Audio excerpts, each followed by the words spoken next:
Take a moment to arrive here, right where you are. Close your eyes and take one conscious breath in, inhaling in fully through your nose and exhaling with a sigh and release through your mouth. You've been feeling something that isn't entirely yours lately, a low hum of anxiety that follows you even when your own life is okay. A heaviness that descends when you open your phone or computer, or even worse, tune into the news. A fear that seems to live in the air itself. That is collective fear, and you are feeling it because you are human and you are connected to the world around you. That sensitivity is not weakness, it is your humanity.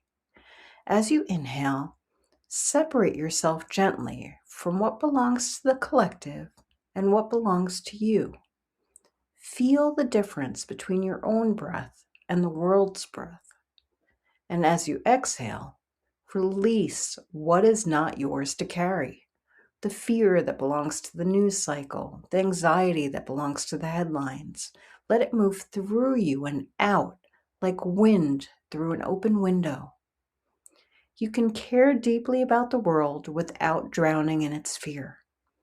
Breathe your own breath. Stand in your own peace. That is your greatest gift to a frightened world. I am sending you so much love.